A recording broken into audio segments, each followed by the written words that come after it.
Morning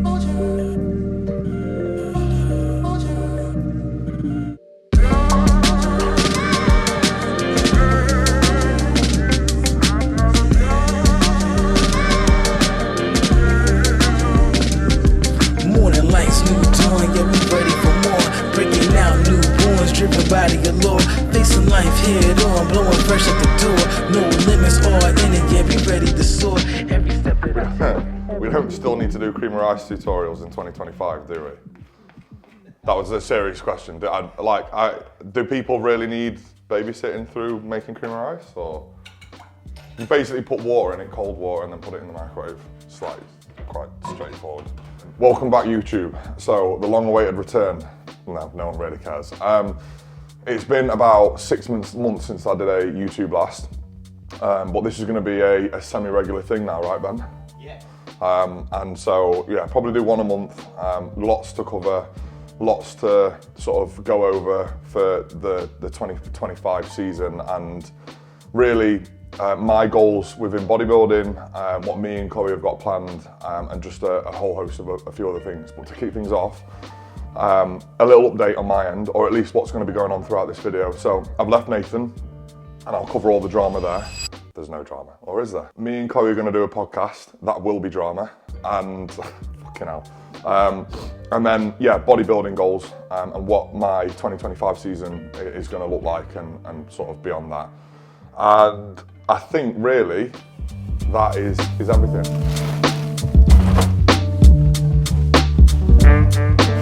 I've been getting quite a bit of hate on this meal, but Jimmy Tonk started making this, and I mean I fucking love prawns, and I don't mind them on their own. And then I just have them with cream of rice for my pre-meal as well. So like just cream of rice on its own, and then just prawns on their own. Is it? No, but it tastes good. So look, if I fucking like it, then does it matter, right? So before I touch on all the other stuff that I mentioned in the intro, I thought the next best thing to do would be my recent doctor's appointment and revelation around ADHD. I actually had a diagnosis for ADHD when I was 8. Being diagnosed at that age, and it being 22 years ago now, so like early 2000s, I don't think it was taken very seriously. I was offered Ritalin at the time, but my parents didn't want an 8-year-old on Ritalin. So it was something that I've just managed and not really thought much of, because I've managed to get through life quite, I would like to say quite successfully, with having my own like mechanisms in place to manage it.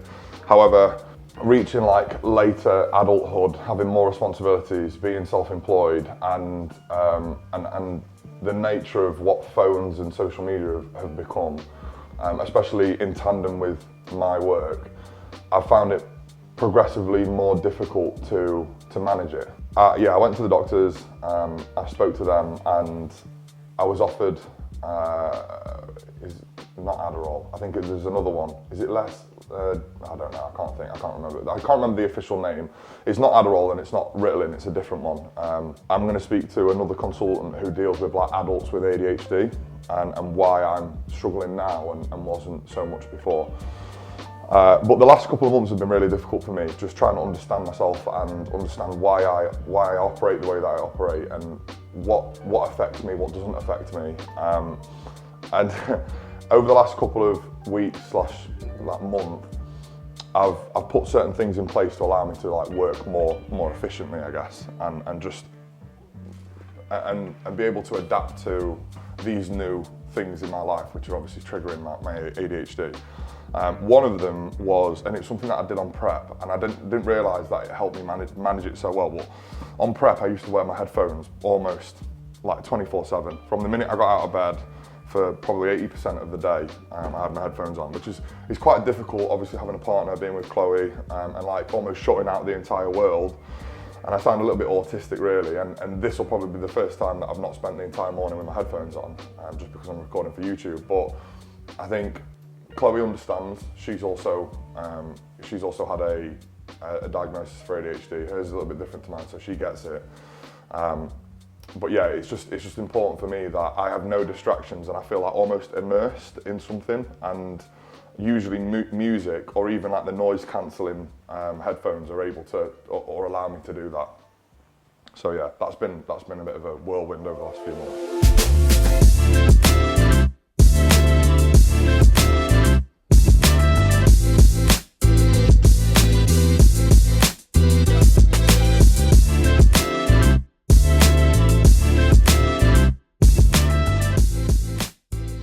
Sweet, okay. So before I touch on Nathan and the coaching situation, the plans for me this year, as of this moment, well, I've been off cycle for the last 3.5 months, so there's been multiple reasons for that. A lot of it's just been a case of having some time away from using certain compounds and understanding what works well with me and what that sort of it translates to in blood work, and then beyond that, just I don't know, just having like a complete reset. I've been off insulin growth, and then obviously TRT, and I've ran that for 3.5 months, and as of next week I'll start my first cycle since September, and then we'll be running that until April, and the aim really this year is to just put on as much tissue as possible and find my process and something that works for me. The situation with Nathan effectively is that, and there's no drama, like me and Nathan have still got an amazing relationship, and he's done a lot for me over the last 2 years, but what happened with me last year with where my head was and a few things and a few questions that I was asking myself and where I wanted to be, it led me to undermine some of Nathan's decisions, and ultimately I think there was something lost in that process, and at that point I knew we needed to go our separate ways. I didn't want it to get to a point where it became like unproductive or unhealthy for us still to working together, or see it go down a certain way, or a path that saw us fall out, or there to be any sort of animosity. So yeah, I've gone solo, I've been going solo for a little while. But as of this moment in time, it's all very fluid up until April, and then we'll assess from there. I've got about 40 minutes before I need to be at the gym, and I'm just letting my food digest, and I'm gonna piece someone up on UFC. This is tight. Mate, I've pulled this round right back. Pressure's on. What are you saying? I took that, I think I stole the second round at the end there.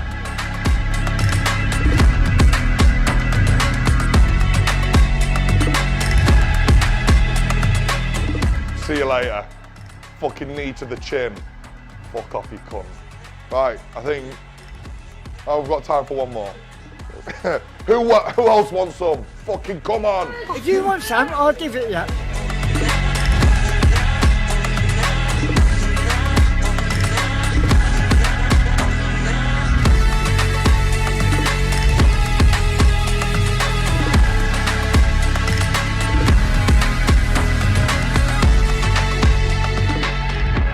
With me pulling my back, and with me and Chloe at the moment trying to make our sessions like fit, I'm going to do like a bit of a revised upper session today and then train legs tomorrow. So the session as it stands at the moment is I'm going to do 3 exercises three pushing exercises. So I'm going to do Nitrum flat, 2 sets, top set back off. High incline Smith press, 2 sets, top set back off, and then 1 set of flies, and then 1 set of pullover, a lat row, an upper back row, and then a single arm pull down, and then a few laterals to finish.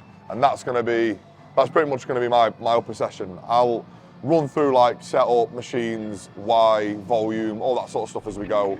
So yeah, I'm just going to write all this up and then we'll get into it.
Something to consider when programming, whether for yourself or someone else, is how recovery and volume and your ability to recover work in tandem with each other. And obviously, it seems like a very obvious thing to make sure that you're recovered going into each session, but I think until you pull your volume back, you will never know actually how much more you're doing in a session that is unnecessary. And for me, as an example, I can remember when I was younger and I used to do like 3, 4, 5 working sets, and I used to feel fine, and the next session I would do, 4 or 5 days later of the same muscle, and I was capable of doing more and sort of progressing that. But as I've got bigger and stronger, I've noticed that I then transitioned to like the top set back off. And that was great as well, that worked, and I've seen really good progress with that. But even now, especially with how much frequency is within my sessions, for legs, for example, I'm only doing 4 sets on my quads on leg days. It's the same with my pressing movements. I used to do like a fly, a flat press, an incline press, and a dip, and I'd have 2 sets of all of them. Whereas now, it's 2 sets in 2 of them and 1 set in the other 2. So I've pulled another 2 sets, and already over the course of the last 4 weeks, I've seen some quite big jumps in progress through load. And again, a lot of people will say like, don't chase load, and focus on accuracy and maybe like look at progressions through other means.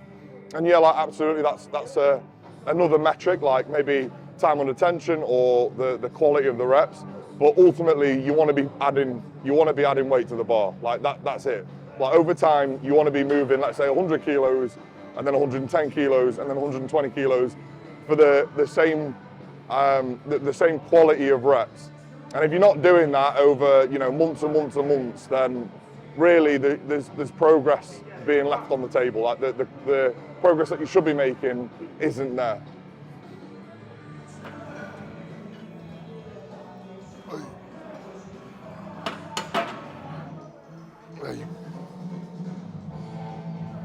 Hey. Yeah, that'll do.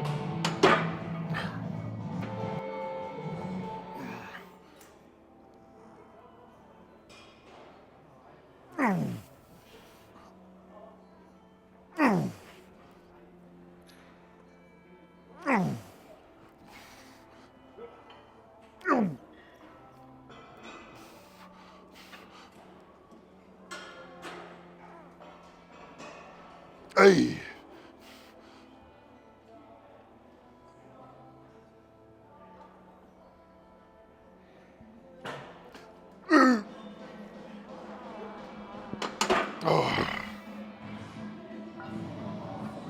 So, what I was saying earlier about the training volume and recovery, something that plays quite well like in line with that, and I didn't mention, was your training intensity. In my opinion, you should always be training to failure, and it makes those other variables quite easy to manipulate because your training should always remain the same in that sense. The other thing for me as well, and I never thought that this would be the case, but ever since pulling my volume back even more, is my headspace going into each set. Knowing that I don't have like, 2 or 3 sets of multiple big compounds on leg day allows me to, I think there's something subconscious that allows me to just fully send it and maximize those sets. Whereas before, not that I don't feel like I was leaving reps in the tank, but I don't think the fire and the desire to want to take extra reps were there, or it was the same. So it definitely plays some sort of subconscious effect on your mind going into these sets.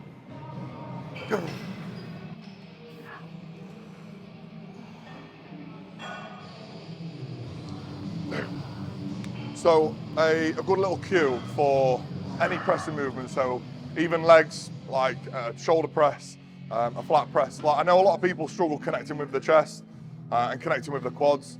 And a really good way to develop that like internal cue and feel it through the muscle a bit more is on the negative, think about actively pushing against it whilst allowing the weight to come down. A lot of people just think about the bar coming down and then hitting the chest, maybe a pause and then press. But if you're actively thinking about pressing back against the bar, but let's say at like 60%, so the bar's still moving back down again, you'll feel your chest light up, you'll feel everything engage, even though you're going through the negative, and that'll set you up nicely then going into your concentric.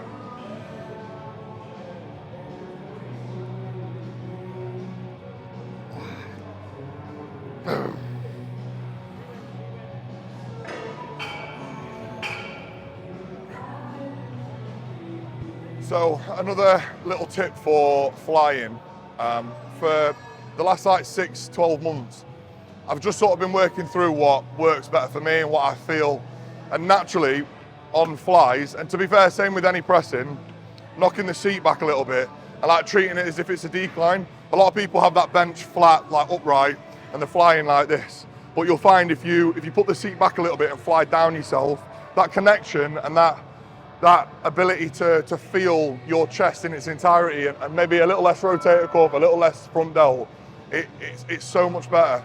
And then funnily enough, only a few months ago, the hypertrophy coach did a video with Sean Clarida, and he pretty much said exactly the same thing. So the way that the chest is shaped, it fans down. It's not like this. It's designed to pull you slightly further forward and down as you bring your arm round, and that'll create a much better stimulus. So if you don't believe me, ask the hypertrophy coach.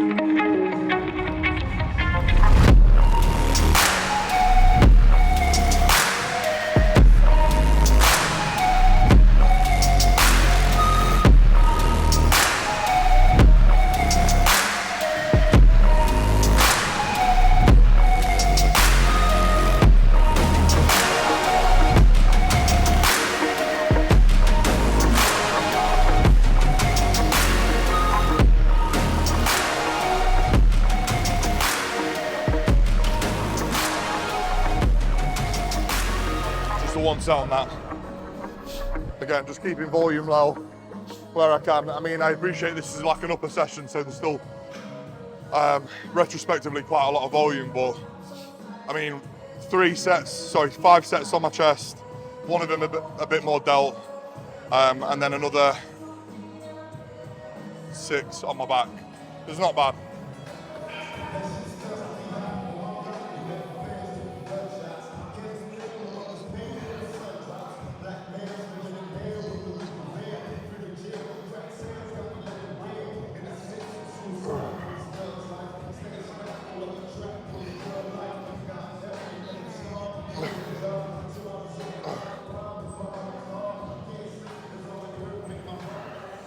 Another one for you, logbooks. I've been a little bit up and down with them over the course of the last 3-4 years, but eventually I came back round to them, and the reason being is bodybuilding is like, it's psychological warfare. That is literally it. It's not about this special talent you've had, or who eats like this special food, or it's like psychologically who's prepared to do the most and who's prepared to like fool themselves into thinking that they can do more every time they step foot in the gym, and this helps with that. If you're coming in and you go, right, I've got 100 kilos on whatever, and I've done 6 reps last week, I know I need to do 7, but you're strict enough to keep the form the same, something psychologically will make you get that 7. Maybe not all the time, but without this, I find it just doesn't happen the same.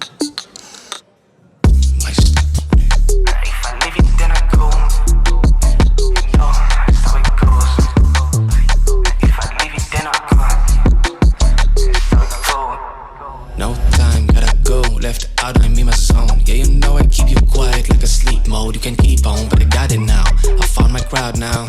I might just sleep, y'all can catch me when I leave out. If I leave it, then I go. You just think it, but I know. Make it blow as I go, yeah.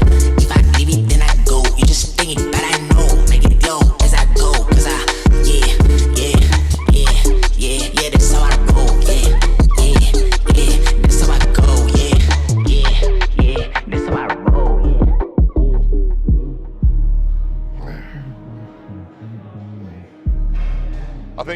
I think something that's lost nowadays with training, because people spend so much time on the feel and the connection, and and setup and what's optimal, and I feel like that raw, like natural aggression that when it comes to certain parts of the exercise or the movement is being missed. Like everybody focuses on these slow eccentrics, which is great. Like I'm all for that, and definitely there's merit to it, and I do it myself. But like these slow, controlled concentrics as well. Like when you're coming out of the hole, when you're going into those concentric parts of the movement, you want to be laying down as much fucking force as possible, as physically possible, whilst keeping that torque, that power on the target muscle. Now, there's obviously a trade-off here. You do too much, you explode too much, and you might feel it in your rear delt or your forearm or your bicep, but not enough, and you're effectively leaving stimulus and gains on the table.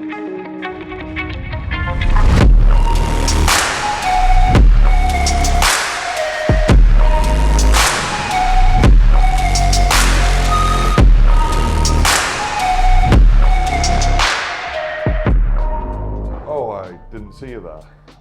Welcome to what will be the podcast room. I've just realised that we've done like a bit of a switch from the gym to here, like magically, and there's been no like in the middle bit. But yeah, wrapped up training, had post-workout. Nobody's interested in what that is, but this effectively is going to be the podcast room. At the moment, it's like a bit of a makeshift.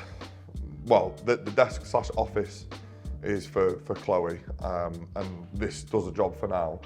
But it was going to be like a bit of a snug, hence the TV. But yeah, me and Chloe are quite adamant that we want to do the podcast, put that together. So we're going to get a couple of chairs set up, some mics, and a few other bits, and then hopefully see how that turns out. Any podcast name suggestions are welcome. We've got a few. Ben, can you remember them? Because this was a little while ago, wasn't it? I think we had like 2 or 3 really good ones, and I got a few suggestions thrown at me on Instagram as well. But if anyone's got any ideas, bang them in the comments, because they'll be more than welcome, because we've not settled on anything yet. But yeah, it should look good. And that sort of wraps up the YouTube really. It was a nice little taster. What the fuck is it? I don't know. Ben, what is it? It was a nice little.